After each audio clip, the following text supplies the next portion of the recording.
Bismillahirrahmanirrahim. Alhamdulillahilladzi 'allamani bi ulumil ulama'il muwahhidin wal muhaqqiqin wa arsyadani ila tariqi mustaqim.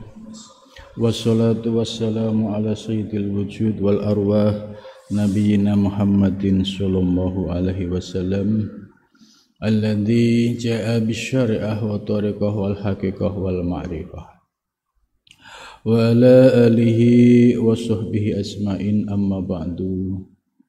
Subhanaka la ilma lana illa ma 'allamtana innaka antal alimul hakim. La haula wa la quwwata illa billahil aliyyil azim. Pembahasan kitab Al-Hikam sore ini sudah sampai pada makalah yang selanjutnya, yaitu berkaitan dengan ketika Allah Subhanahu wa ta'ala menunjukkan sifat qoharnya, ya, sifat keagungannya, sehingga dengan demikian manusia yang hatinya sedang lalai, sedang lupa, baru memiliki kesadaran untuk mengingat Allah Subhanahu wa ta'ala. Salah satu Asmaul Husna yaitu sifat Al-Qahhar. Al-Qahhar itu maknanya zat yang maha pemaksa, itu. Ya Jabbar, ya Qahhar, gitu. Artinya ketika Allah sedang menunjukkan tajalli asma'nya Al-Qahhar, maka akan diperlihatkan kemahabesaran Allah Subhanahu wa ta'ala. Ya, sebagaimana contoh ketika terjadi musibah besar, ya, seperti tsunami. Tsunami ini sebagai tajalli dari sifat qahar Allah. Tidak ada yang mampu menggerakkan, ya, air laut sedemikian dahsyatnya sehingga menjadi tsunami, ya, kalau bukan atas kehendak Allah Subhanahu wa ta'ala. Begitu juga wujud tajalli Al-Qahhar, terjadinya bencana api yang membara kemudian disapu oleh angin tornado misalnya, sehingga meruntuhkan seluruh bangunan. Nah, ini juga sebagai tajalli dari sifat Al-Qahharnya Allah. Artinya Allah menunjukkan kemahakuasaannya, ya, dengan air berubah menjadi malapetaka, yaitu tsunami. Dengan api, ya, akhirnya bisa meruntuhkan sebuah kota. Ya, begitu juga, ya, dengan longsor, ya, tanah itu. Terjadilah longsor di mana-mana. Terus terjadi gempa bumi dan lain sebagainya. Nah, dalam pandangan ilmu tasawuf, ini merupakan tajalli dari sifat Al-Qahhar, zat yang maha perkasa, ya, zat yang, ya, maha memaksa. Tidak ada satu orang pun yang bisa menolak ketika Allah sedang berkehendak. Apa yang terjadi pada saat tsunami tidak ada seorang pun yang bisa menahan.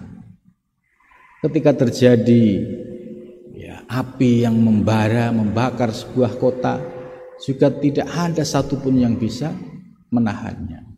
Begitu juga ketika terjadi banjir bandang, tanah longsor, gunung meletus, itu semua harus dipandang secara ilmu tauhid bahwa itu sebagai tajalli dari sifat al-qaharnya Allah.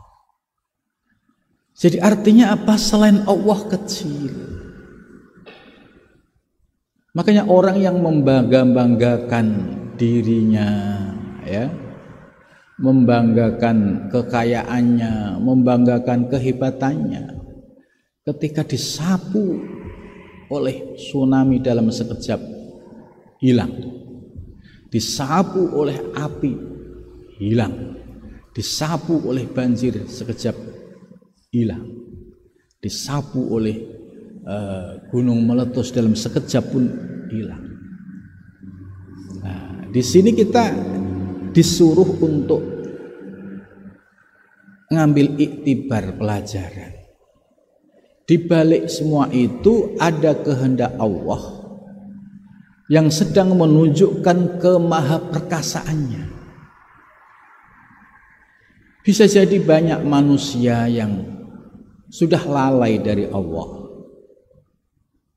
karena mereka merasa hebat dengan teknologinya, merasa hebat dengan kekayaannya, merasa hebat dengan segala yang dimilikinya, kemudian mereka melupakan Allah, bahkan merupakan perintah-perintah Allah. Nah, maka ketika terjadi hal-hal yang demikian, pandangan kita harus tetap konsisten dalam pandangan tauhid, yaitu memandang semua itu sebagai tajalli dari sifat qaharnya Allah. Artinya yang maha perkasa, yang maha kuasa, yang maha segala-galanya hanya Allah. Lah kita yang sedang melihat satu tajalli sifat qahar, kita bisa mengambil sebuah ibrah pelajaran. Jangan sampai kita terkena musibah seperti itu. Maka perbanyaklah istighfar, perbanyaklah minta ampun kepada Allah, sebab sesuai janji Allah, selama masih ada orang yang beristighfar, Allah tidak akan menimpakan sebuah musibah itu. Maka penting sekali manfaat dari istighfar yang kita baca tiap tengah malam itu salah satu sebagai permohonan ampun. Barangkali kami ada salah, barangkali tetangga kami ada yang salah, mohon Allah berkenan mengampuni segala dosa-dosa kami. Itu. Nah, ini makalah ini menjelaskan mimma yadulluka ala wujudi qahrihi subhanahu, termasuk dari salah satu yang bisa menunjukkan kepadamu atas wujudnya sifat qaharnya Allah itu, yaitu apabila dirimu terhijab dari Allah dengan sesuatu yang sebenarnya tidak ada, tidak maujud padanya. Contoh misalnya ketika terjadi tsunami, bagi orang sebagian masyarakat menganggap itu Nyi Roro Kidul sedang marah, itu bagi orang yang di pesisir selatan itu punya pendapat itu Nyi Roro Kidul sedang marah. Lah, kalimat ini kalau diyakini ini menjadi syirik. Dalam iktikad kita, Nyi Roro Kidul itu makhluk ciptaan. Dimensinya di wilayah gaib. Posisinya tetap sebagai ciptaan, tidak punya daya dan kekuatan apa-apa. Tapi ketika Allah yang berkehendak, ya tidak ada satupun makhluk yang bisa menghalangi. Maka ketika ada omongan, oh itu gara-gara Nyi Roro Kidul, tidak begini. Lah kita jangan terjebak mengikuti paham yang seperti ini. Karena laisa bimujidin ma'ahu, tidak ada kaitannya. Itu. Ini dalam pandangan tauhid yang berkehendak atas segala yang terjadi, ya Allah. Allah sedang menunjukkan sifat qaharnya. Itu. Bukan persepsi-persepsi ya sebagaimana yang sering terjadi di tengah masyarakat. Itu. Begitu juga ketika ada bencana gunung meletus misalnya. Oh ini penunggunya marah gitu. Penunggunya kurang sajen misalnya. Ini juga pandangan secara tauhid ya tidak dibenarkan. Apa kekuatan mereka? Apakah ada kekuatan yang lebih dahsyat dari kekuatan Allah? Tidak ada. Andai toh dia misalnya ya punya kesaktian, dia sebatas makhluk. Kesaktiannya ya tidak bisa mengalahkan kesaktian Allah Subhanahu wa taala. Gitu. Maka dengan makalah ini ya kita diberikan pencerahan oleh mu'alif untuk melihat secara jernih segala peristiwa di alam semesta. Ya, mulai peristiwa yang besar-besar ya, banjir bandang contoh. Zaman Nabi Nuh sudah ada, ya, banjir bandang. Ya, terus musibah-musibah lain pada nabi-nabi terdahulu juga sudah ada. Zaman Nabi Musa itu juga pernah terjadi berbagai macam peristiwa. Nah, andai di zaman sekarang juga terjadi musibah-musibah besar ya seperti yang fenomenal itu ya tsunami, kemudian bencana api yang membakar sebuah negara, sebuah kota gitu. Kemudian gunung berapi, terus kemudian ada gempa bumi ya. Iktikad kita, pandangan kita tetap dalam pandangan tauhid, yaitu memandang kepada Allah bahwa Allah lah yang menggerakkan semua peristiwa itu. Tidak ada makhluk siapapun yang terkait dengan yaitu apa yang telah dikehendaki oleh Allah Subhanahu wa ta'ala. Ya mungkin bisa jadi faktor-faktor penyebabnya ya bisa dianalisa. Seperti zaman Nabi Nuh banjir bandang ya kan? Itu kenapa? Ya karena anaknya Nabi Nuh, putra Nabi Nuh yang bernama Kan'an balelo tidak mau beriman dengan Nabi Nuh. Gitu. Peristiwa-peristiwa besar pada zaman Nabi Musa, kenapa? Ya karena Bani Israel ngeyel dan sulit untuk diberikan nasihat. Gitu. Nah, begitu juga ya berbagai macam peristiwa yang terjadi, bisa jadi ada kesalahan-kesalahan manusia yang sudah melupakan Allah, sudah angkuh, sudah merasa hebat sehingga Allah terlupakan. Maka dengan cara Allah berkehendak menunjukkan sifat qaharnya, supaya mereka sadar, oh iya ya, ternyata ada yang maha perkasa, ada yang maha kuasa, yaitu Allah Subhanahu wa ta'ala. Jadi kita tidak boleh terjebak ya dengan pembicaraan yang berbau mistis yang tadi saya ceritakan. Oh ini Nyi Roro Kidul marah, oh ini penunggu gunung marah, itu ya. Nah, ini oleh mu'alif dijelaskan bima laisa bimaujudin ma'ahu, itu tidak ada keterkaitannya, semua mutlak atas qudrah dan iradah Allah Subhanahu wa ta'ala. Itu ya. Qultu, mu'alif berkata, qultu aku berkata, min asma'ihi ta'ala, termasuk salah satu dari nama-nama Allah Ta'ala, yaitu Al-Qahhar ya, nama Al-Qahhar.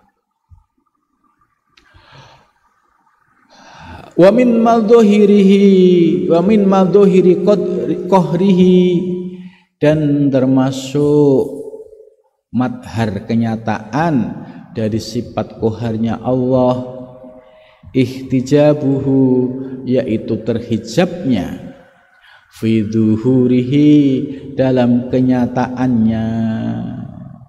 Itu lah, dalam melihat peristiwa-peristiwa musibah tadi ya, selalu ada orang yang terhijab dalam memandang peristiwa-peristiwa musibah besar, yang mana musibah tersebut sesungguhnya sebagai tajalli dari sifat qahar, tapi dia tidak mampu memandangnya. Akhirnya tadi muncul kalimat-kalimat mistik ya, ini karena Nyi Roro Kidul marah, ini karena penghuni gunung marah, ini karena beginilah. Ini namanya orang yang terhijab, sehingga tidak mampu mengkonektingkan dengan peristiwa musibah yang terjadi dengan Allah yang memiliki sifat Al-Qahhar. Ini jadi kita dengan makalah ini akhirnya ya mendapatkan pencerahan ilmu bagaimana cara memandang segala peristiwa terkait peristiwa-peristiwa besar yang itu di luar kemampuan manusia. Itulah sebagai tajalli dari sifat qaharnya Allah Subhanahu wa ta'ala.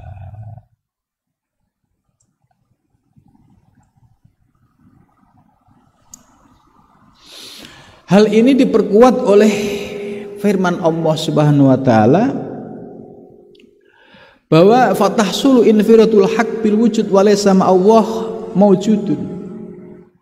Jadi akhirnya dapat dipahami bahwa ya hanya Allah yang punya qudrah iradah. Maka nggak boleh kemudian persepsi-persepsi tadi yang mistis tadi kemudian dikait-kaitkan. Itu hanya orang yang terhijab yang memiliki pemahaman seperti itu. Tapi kalau orang yang mampu menembus pandangannya kepada yang hakiki ya, langsung memandang bahwa semua peristiwa itu atas qudrah dan iradah Allah Subhanahu wa ta'ala. Walaysa ma'allah mawjudun, karena tidak ada selain Allah itu mawjud, semua sirna gitu. Ya, gitu. Enggak ada yang punya kuasa, nggak ada yang punya kekuatan apapun pada saat Allah sedang menunjukkan sifat qaharnya. Sebagaimana firman Allah, kullu syai'in halikun ila wajhah. Kullu syai'in, bermula tiap-tiap sesuatu ya, sesuatu ini artinya umum, alam semesta seisinya itu syai' ya. Semua yang ada di alam semesta itu syai'. Halikun itu hancur, sirna gitu. Jadi nggak ada yang kekal. Termasuk bumi juga halik nggak kekal. Gitu. Diri kita juga nggak kekal. Jadi di alam semesta ini tidak ada yang kekal. Ya.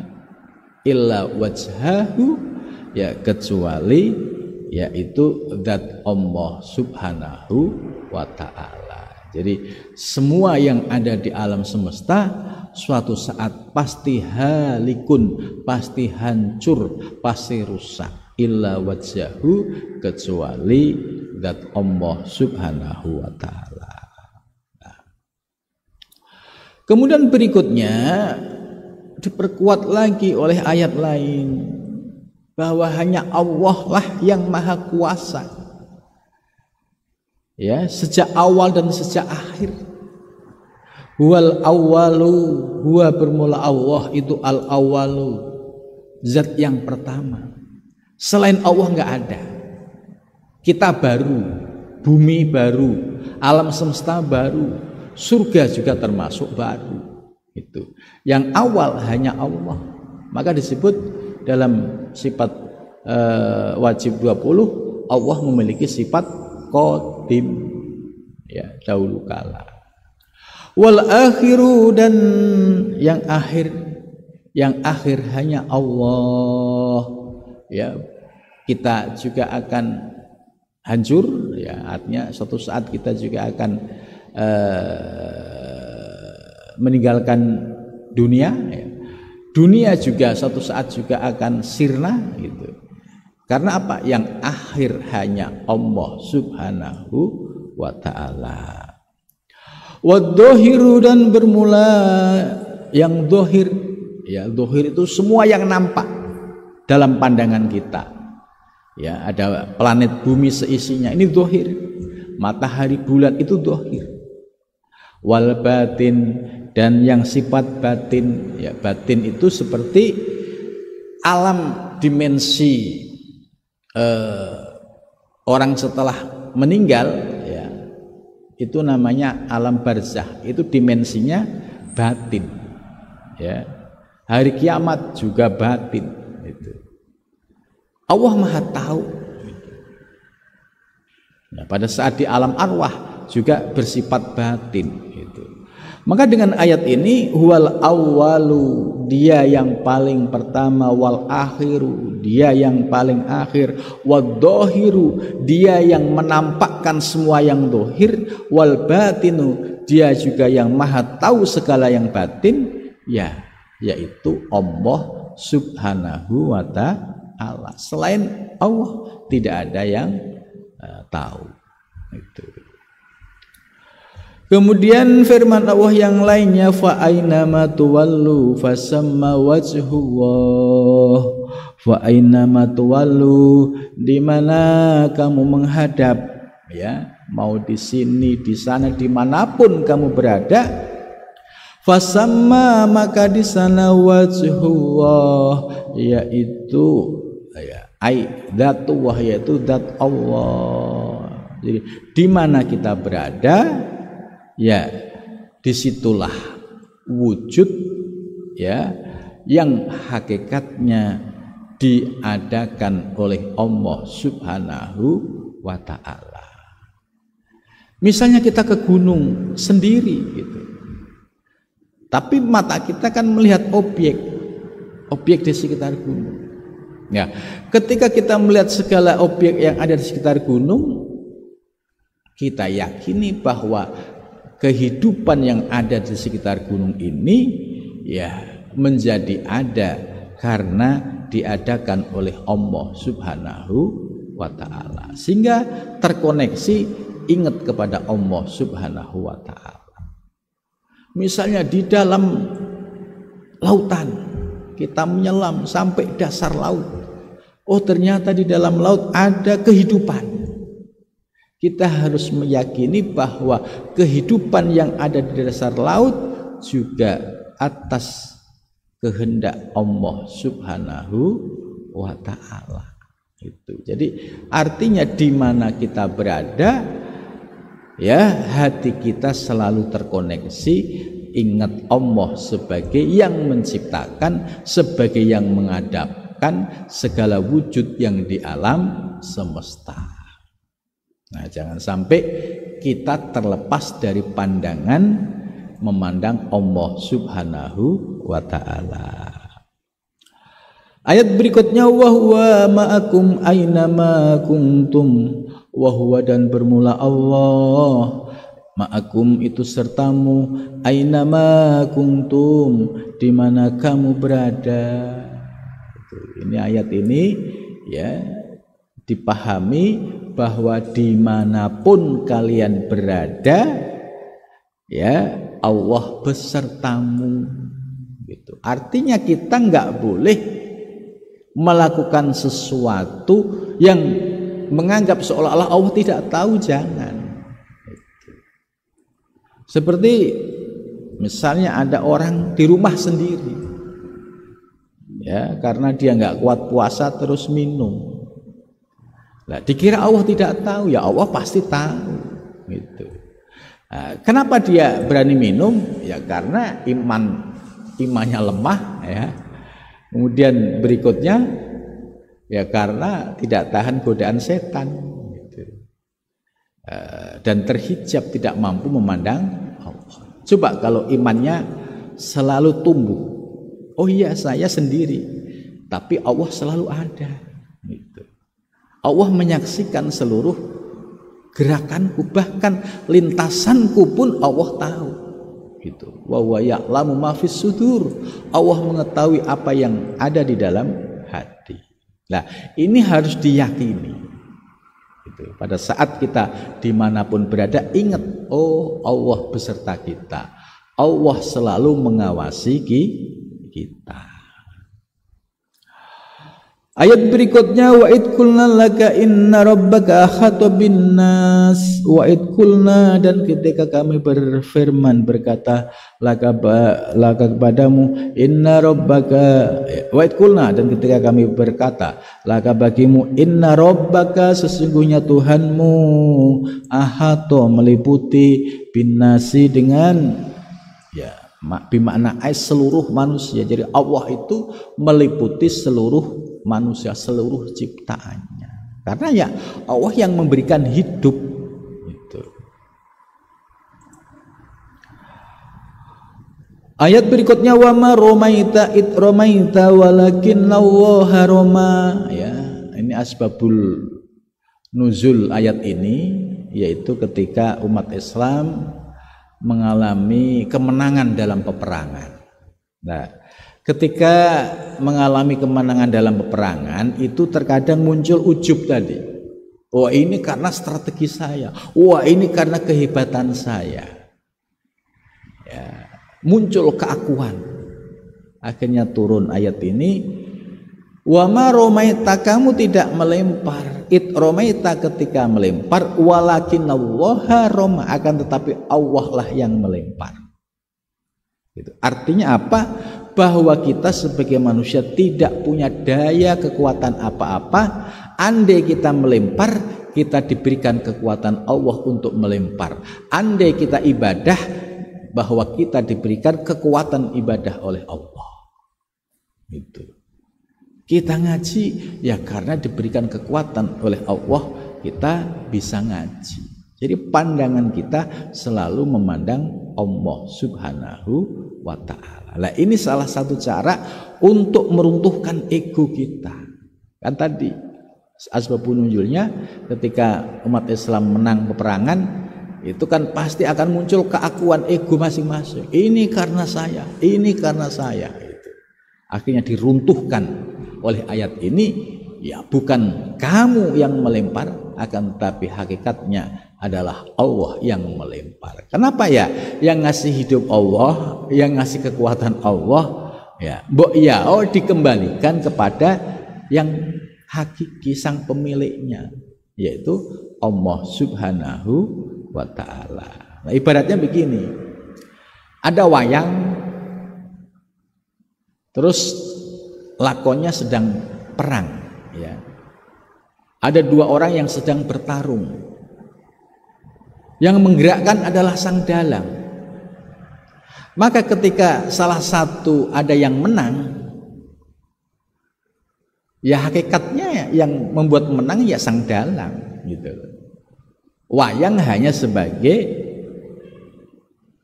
tajallinya, sebagai objeknya. Hakikatnya yang memenangkan ya sang dalang gitu. Begitu juga yang kalah gitu.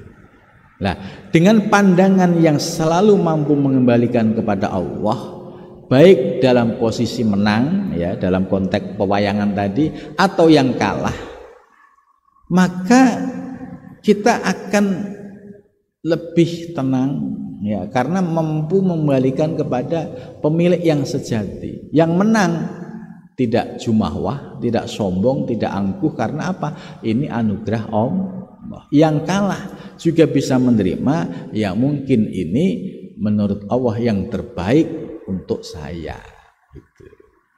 Tapi kalau tidak mampu memahami yang hakiki ya akhirnya pusing sendiri gitu.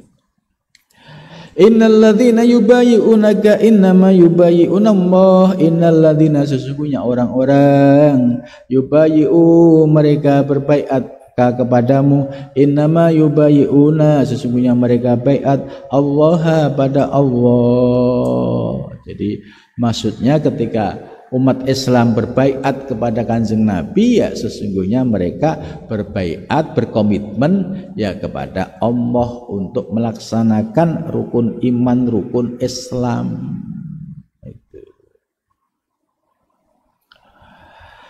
Kemudian mu'alif juga mengutip yaitu dawuh Kanjeng Nabi qala sallallahu alaihi wasallam, ya bersabda siapa Nabi sallallahu alaihi wasallam, afdalu kalimati qala syair, sebaik-baik kalimat yang diucapkan oleh seorang penyair yaitu kalimatul labid, yaitu kalimatnya labid. Ala, ingatlah, kullu syai'in, bermula tiap sesuatu, ma khalallah, selain Allah itu batilun, batal. Jadi selain Allah itu batal. Artinya selain Allah itu tidak punya daya kekuatan apa-apa. Wa kullu na'imin la mahalata zailun, dan semua kenikmatan itu ya pasti satu saat juga akan sirna.